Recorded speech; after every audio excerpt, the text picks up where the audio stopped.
Just walk away, idiot. Single dad rescued a drunk CEO, her morning words shook him. Rain hammers the empty street as Jack, a grease-stained single dad, kneels beside an unconscious woman in a $3,000 suit. A policeman yells, "Just walk away, idiot." Jack hoists her anyway. Cut to Dawn, she's the ruthless CEO who just fired 200 people. She opens her eyes, sneers, "Thanks, I guess," then drops 6 words that shatter him. Smash cut to title card. Rain pelts the neon-soaked boulevard like 1,000 impatient fingers drumming on glass.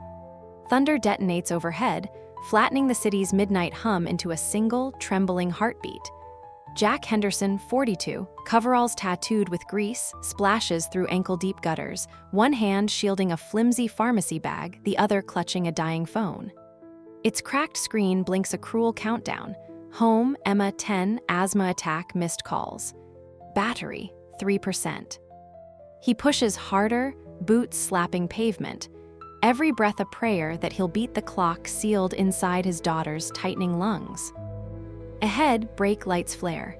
A black Mercedes fishtails, stalls, and ejects its passenger onto the curb as if the car itself can no longer stomach her.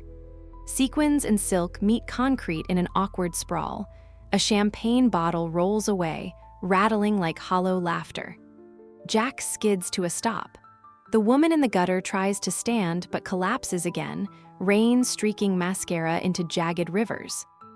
Somewhere behind the tinted windows of towering offices, her name, Celine Forbes, means power, profit, and pink-slipped livelihoods. Out here, she's just another body drowning on dry land. Jack's gaze ricochets between the inhaler peeking through the plastic and the woman coughing up regrets. One more minute, Emma. His boots inch backward, choices measured in heartbeats. Then a whisper of memory drifts across the storm. His late wife's voice on their last night together. "Never step over someone who's fallen, Jack. That's how we break twice."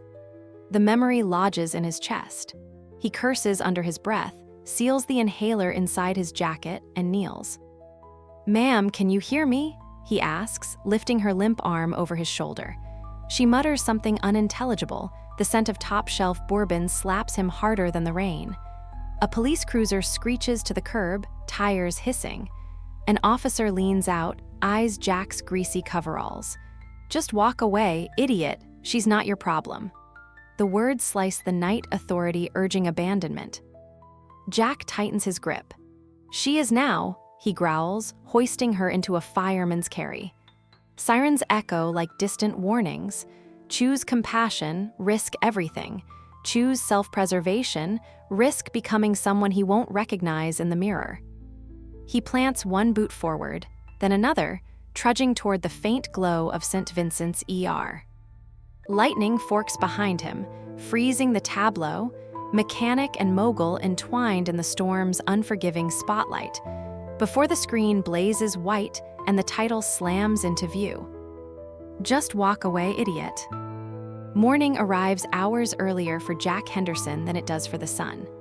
At 4:57 a.m., his alarm, really, the wheeze of a vintage percolator, coughs him awake in a one-bedroom walk-up that smells perpetually of burnt toast and motor oil.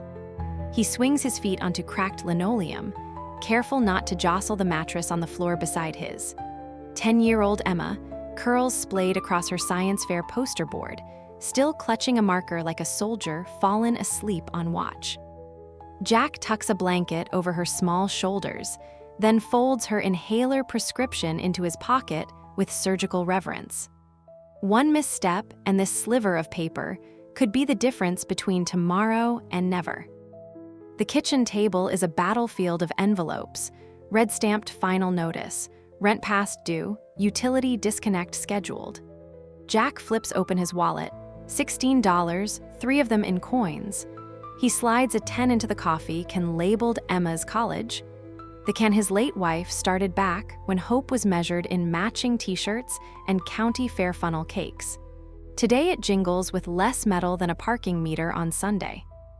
By 6:00 a.m., Jack is beneath the hood of a '97 Corolla at Bayview Auto, the garage where he's clocked 18 years and 0 promotions. Fluorescent lights flicker overhead, throwing shadows on grease-slick concrete. Maria Gutierrez, lead tech, equal parts sass and soul, slides over, swiping sweat from her brow with a shop rag. "Got another overtime tonight, Jack?" she asks, already knowing the answer. "Emma's inhaler refill," he says, tightening a bolt until his knuckles blanch. "Insurance lapsed again." Maria sighs, nodding toward the breakroom corkboard where January's Employee of the Month, smiling back from a laminated 8x10, hasn't updated since 2014. "One day, the right people will see you." Jack offers a half smile. "One day Emma will breathe easy. That's all the glory I need." Lunch is 2 peanut butter packets pilfered from yesterday's diner shift, folded into a stale hot dog bun. Jack eats standing up, scanning Craigslist on his cracked phone for side jobs. Odd jobs cash, rooftop AC repair, no harness provided. He clicks save, then save, then save, as though collecting faint wishes in a bottle. At 3:55 p.m., a text vibrates, Emma's after-school counselor. Another mild asthma flare, inhaler nearly empty. Jack's thumb hovers over the screen, an apology ready to send, but the shop manager hollers, "Henderson, overtime, or find a new job." Panic becomes resolve. "I'll do the shift," Jack blurts, signing away the evening he meant to spend at home. Hours later, night spreads over the city like ink in water. Jack punches out at 11:38 p.m., hands raw, spine aching. Maria presses a crumpled 5 into his palm. "Gas money," she insists. He hesitates, then accepts. Pride is a luxury tonight. He swaps coveralls for a raincoat that's more duct tape than fabric, hugs Maria goodbye, and jogs into the storm-soaked street, pharmacy script rattling inside his pocket like a ticking clock. Lightning spiderwebs the sky, illuminating the skyscrapers where executives sip aged scotch under golden chandeliers. Down here, puddles reflect a very different kingdom. One where a man measures wealth in breaths his daughter doesn't have to fight for. Jack rounds the corner toward the all-night pharmacy, unaware that destiny is idling less than a block away in a sleek black Mercedes. And that within the hour, the worlds of grease and gold will collide so violently that nothing, and no one, will emerge the same. Crystal chandeliers glitter above a ballroom dressed in midnight blue velvet, the air humming with jazz and self-congratulation. Stock tickers crawl across a giant lead wall, each uptick met with champagne flutes colliding like tiny, merciless cymbals. Dead center of the ovation stands CLINE FORBES, 38, razor-sharp cheekbones, ambition stitched into every seam of her bespoke suit jacket. The host applauds her decisive leadership for acquiring Orbitech Robotics and optimizing 200 employees right out of their paychecks. Celine lifts her glass, eyes shimmering as though the bubbles themselves answer to her command. "Here S to progress," she toasts, voice coated in velvet and venom. The room roars approval, yet the echo rings hollow to her own ears.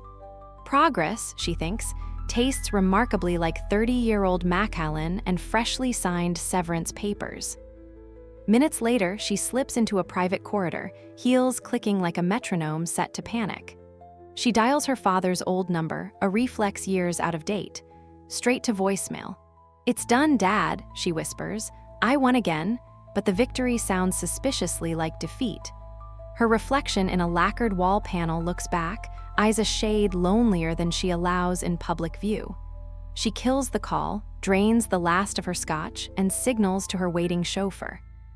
The Maybach glides away from the gala's marble steps, city lights bleeding across rain-streaked windows. Inside, Celine toggles through congratulatory headlines on her phone, each one louder than the silence pooling around her. She taps out a reply to the board. "Employees are numbers, numbers obey." Her thumb hesitates over send, but the car suddenly swerves around a pothole, slinging her against buttersoft leather seats. The phone slips, lands screen down. Something inside her tilts with it. "Ma'am, you okay?" the chauffeur calls. "Just drive," she snaps, voice cracking that last word in half. Rain turns biblical as they hit the warehouse district. A pounding in her skull syncs with windshield wipers, liquor swirls like a storm in her stomach. She gulps air, fumbles with the door handle. "Pull over now." Tires hiss to the curb. The door swings open and Celine staggers out, stilettos skidding on drowned pavement. Neon glare paints her sequins radioactive. 2 shaky steps, then gravity yanks her down. Knees kiss concrete, palms slap a puddle that mirrors a woman she barely recognizes. Her driver leans out, panicked. Sirens approach, police, maybe ambulance, maybe both, and he panics harder. Luxury liability isn't covered in his contract. He slams the door and disappears into traffic, red taillights shrinking like retreating promises. Left alone, Celine tries to command her body to rise, another hostile takeover, but her limbs unionize against her. A bitter laugh escapes, dissolving into dry heaves. Mascara runs south, mingling with rain and regret. And that's when she hears it. Hurried footsteps cutting through the storm, a man's voice murmuring, "Hang on, lady, I got you." For the first time in Celine Forbes' curated, calculated life, salvation smells not of power or perfume, but of gasoline and cheap hand soap. Jack's boots skid to a stop inches from the fallen woman. Up close, she looks less like a titan of industry and more like a broken ornament, glass-bright dress cracked open on rain-black asphalt. He wipes water from his eyes and presses 2 fingers to her neck. Pulse, faint, arrhythmic. The stench of top-shelf scotch floats above diesel fumes. "Ma'am, can you hear me?" Her eyelids flutter, reveal storm-gray irises that fail to focus. She mumbles a single syllable, "Leave," and slumps again. Jack's hand instinctively reaches for the inhaler in his coat. "Emma." He pictures her tiny chest twitching for air, the whistle that comes right before it stops altogether. 2 miles stand between him and her next breath, but there's another heartbeat here, one that might flatline before he can get help. He growls at the sky, makes his choice, and slides his arms under Celine's body. Fabric as expensive as a month's rent soaks his coveralls. With a grunt, he heaves her across his shoulder, legs wobbling under equal parts weight and doubt. A police siren whoops once, curt and suspicious. A cruiser noses into the curb, headlights bleaching the alley. Officer Briggs, broad shoulders, wider assumptions, jumps out, hand already on his holster. "Put her down and step back," he barks. Jack freezes, strain carving trenches down his neck. "She needs a hospital," he says. "Nearest ER's 3 blocks." Briggs' flashlight slices through the rain, landing on Jack's oil-slicked boots, then on Celine's designer heels hanging limp behind his back. "Looks more like assault than first aid. Walk away, idiot. Let us handle this." Jack's jaw locks. "With respect, sir, by the time an ambulance gets past that flooded underpass, she's toast." Briggs smirks. "Not my first drunk rich lady. Liability, S on you if she croaks in your arms. Let her go." A second cruiser arrives, doors slam. Officer Martinez, younger, steps forward. She sees Jack's trembling hands, the pharmacy logo on the bag peeking from his pocket. "You got ID?" she asks softly. "Mechanic's license," Jack answers, shifting Celine's weight. Rainwater drips off her fingertips like seconds bleeding away. "My kid's waiting on medicine. I'm already late." Martinez studies his eyes, panic, but not predation. She turns to Briggs. "Protocol says obstructed airway beats protocol." Then to Jack, "Take Maple Street, less traffic." Briggs scowls. "You're hanging your badge on a grease monkey's word." "I'm hanging it on a pulse that's fading," she snaps. Jack nods a shaky thanks. Martinez opens the rear door of the cruiser. "Ride'll be faster." Briggs blocks it with his arm. And what if he sues when she pukes all over the seat? Department's budget got room for detailing. A thunderclap answers for them, rattling windows. Jack feels Celine's spasm against his shoulder, a tiny, choking gasp. Time's up. Summoning a burst of adrenaline, he turns away from the argument and bolts. "Hey, get back here." Briggs hollers, splashing after him, but stops short of the knee-deep gutter, unwilling to soak regulation trousers. Jack barrels into the storm, heart-hammering Morse code. EMMA streetlights flicker like dying fireflies. Celine's head bumps his back. He mutters apologies she can't hear.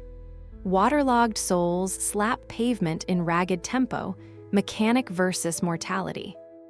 Half a block in, his chest seizes with exhaustion. He shifts her weight, nearly drops her, but Martinez's cruiser pulls alongside, window down. "Get in," she shouts, defying her partner's glare. Jack hesitates only long enough to yank the rear door open and slide Celine across vinyl seats. He climbs after her, kneeling as Martinez guns the engine. Briggs' curses fade under the growl of acceleration. Inside the car, overhead light trembles. Jack props Celine upright, clears damp hair from her mouth. She coughs, sprays whiskey-tainted rain on his cheek. For a heartbeat, their eyes meet, hers glassy confusion, his defiant empathy. Then her lids fall again. Martinez hits the siren. Red-blue strobes ricochet off rain droplets like frantic stars. Jack braces one arm around Celine, the other locked over the pharmacy bag, as if both lives depend on that embrace. Maybe they do. As the cruiser fishtails onto Maple, Jack steals a glance at the clock on the dash. 12:07 a.m. He whispers into the chaos. "Hold on, lady. My girl needs me alive to tuck her in, and I need you alive so I can get there." Outside, the storm hurls applause, indifferent to the wager now roaring through the night. Compassion versus consequence, father versus fate. Soft morning light leaks through the Venetian blinds of room 214, trading the night's violent blues for muted gold. Machines sigh, monitors beep in lazy metronome. A nurse finishes checking vitals, nods at Jack, and slips out, leaving him alone with the woman who, 10 hours ago, collapsed at his feet like a fallen comet. Jack stands awkwardly beside the bed, hair still dripping rainwater onto linoleum. His jacket, ruined by whiskey and storm, hangs from a chair, pharmacy bag poking out of its pocket like an accusing finger. Emma. He should be home by now, but the attending insisted on a statement, and Martinez promised a ride the second paperwork cleared. So Jack waits, chainsaw yawns rattling his ribs, palms raw from worry wringing. Celine stirs. First comes a twitch of mascara-smudged lashes, then a slow, disoriented scan of IV tubing. Her gaze lands on Jack, scrubs up and down his coveralls as though appraising an uninvited stain. She tries to sit, pain says no. He steps forward, offering water. "You're safe," he says, voice hoarse with sleepless miles. ER pumped the alcohol, ran some scans. No concussion, just dehydration. Her fingers graze her temple, then the hospital bracelet that demotes FORBES, CELINER to a barcoded wrist. "Where's my driver?" she croaks. "Left the scene," Jack answers. "Police are looking into it." She eyes his name patch, Jack sewn in fraying thread. "So, you carried me here." The word carried drops like it tastes cheap. "Yeah," he shrugs, "did what anyone would." A dry laugh escapes her. "Anyone? Don't flatter yourself." She reaches for the side table, hunting her purse. Not there. Frustration sharpens her tone. "Look, I appreciate." The phrase snaps in half, as if gratitude is an overcooked steak.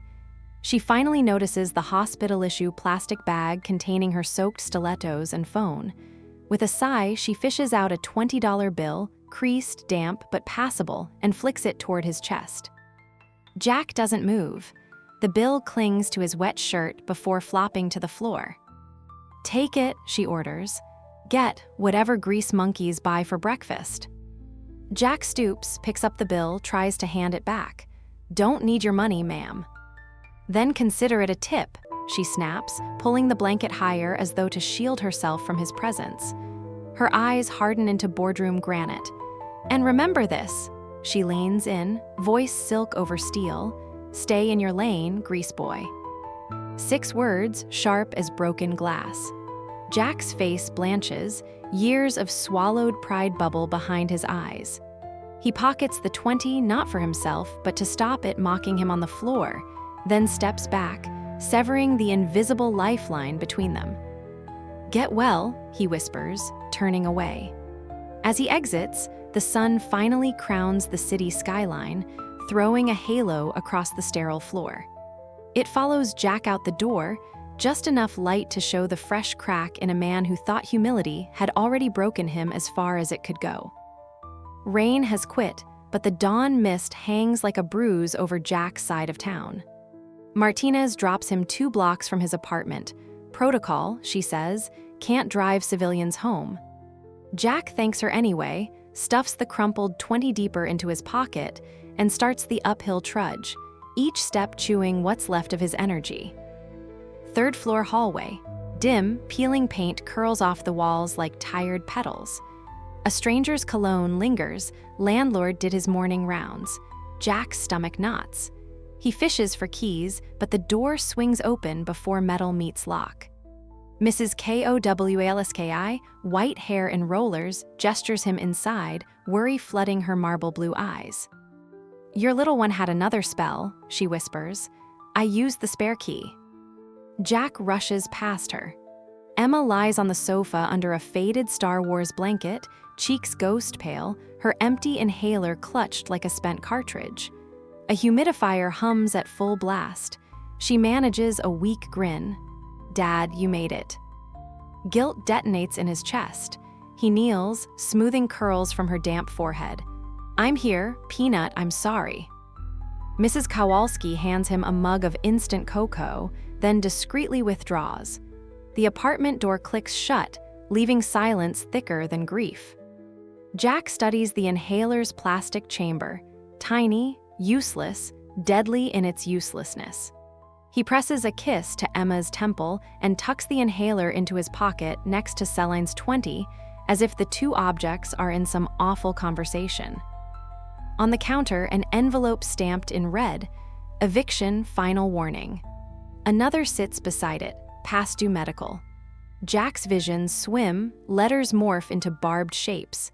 He folds both, slides them under a coffee mug, hides the evidence from Emma and from himself. She coughs, then asks, "Did you save someone tonight?" Jack blinks. "Why would you think that?" "News," she croaks, pointing to the flickering television. A local anchor speaks over grainy security footage. Jack sprinting through rain with an unconscious woman. Caption: "Mystery Good Samaritan carries CEO to ER." They've blurred his face, but Emma recognizes the coat, the stride, her dad's hero walk. "You're trending, Daddy." Pride glimmers in her exhausted eyes. Jack stares at the screen, feeling the warmth of recognition collide with the cold of reality. Trending doesn't pay rent. Trending doesn't refill prescriptions. He shuffles to the kitchen, grabs the coffee can labeled Emma's college. It rattles like a guilt-ridden maraca, coins, and hope. He pries off the lid, counts, $42.17. College? Tonight it might buy a generic inhaler and half a tank of gas. He sets the can down, forehead resting on its rim, tears threading through stubble. His gaze lands on the pawn shop flyer stuck under a magnet, WE by Gold, Electronics, DREAMS. He imagines carrying Emma's telescope, his wedding band, anything exchangeable for oxygen. Another cough from the sofa yanks him back. He returns, cocoa in hand, smile stitched on shaky lips. "Rest, Peanut, Daddy's got a plan." She nods, trusting. Children always do. When she drifts to sleep, Jack sinks onto the threadbare rug back against the wall. Neon from the blinking vacancy sign outside paints the room sickly pink. He pulls out Celine's 20, smooths its wrinkles, and stares until the ink blurs. Part of him wants to shred it, flush the pieces, erase the insult. Another part pictures Emma's lungs constricting. Jack folds the bill, slips it into the college can, then notices something new. The cardboard bottom is starting to fall through. Even hope is wearing thin. He leans his head back, closes his eyes, and lets the quiet remind him how much louder despair can be than any storm. Rain has quit, but the dawn mist hangs like a bruise over Jack's side of town. Martinez drops him 2 blocks from his apartment. Protocol, she says, can't drive civilians home. Jack thanks her anyway, stuffs the crumpled 20 deeper into his pocket, and starts the uphill trudge, each step chewing what's left of his energy. 3rd floor hallway. Dim, peeling paint curls off the walls like tired petals. A stranger's cologne lingers. Landlord did his morning rounds. Jack's stomach knots. He fishes for keys, but the door swings open before metal meets lock. Mrs. Kowalski, white hair and rollers, gestures him inside, worry flooding her marble blue eyes. "Your little one had another spell," she whispers. "I used the spare key." Jack rushes past her. Emma lies on the sofa under a faded Star Wars blanket, cheeks ghost pale, her empty inhaler clutched like a spent cartridge. A humidifier hums at full blast. She manages a weak grin. "Dad, you made it." Guilt detonates in his chest. He kneels, smoothing curls from her damp forehead.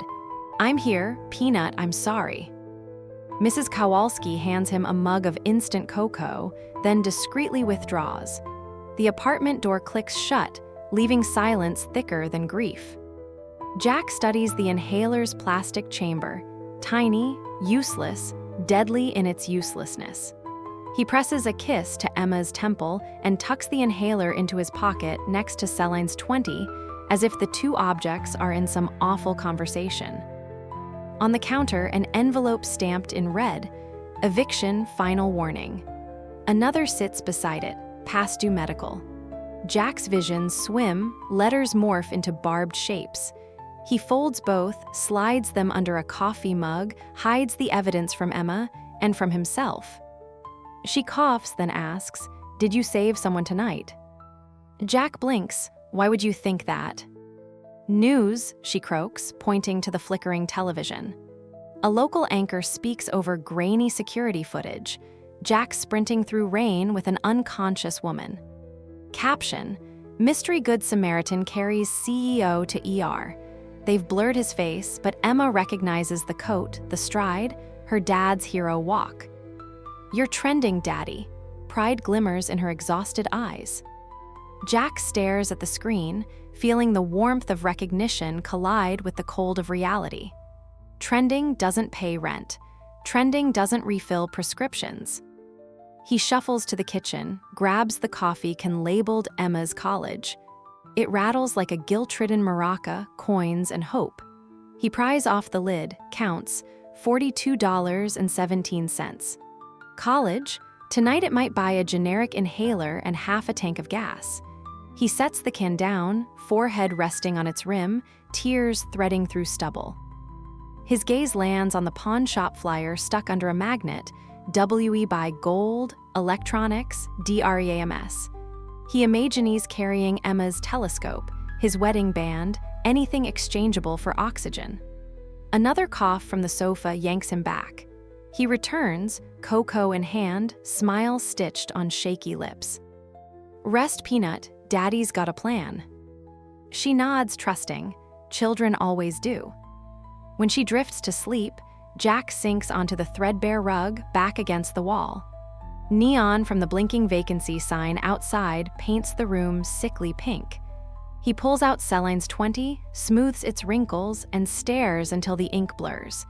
Part of him wants to shred it, flush the pieces, erase the insult.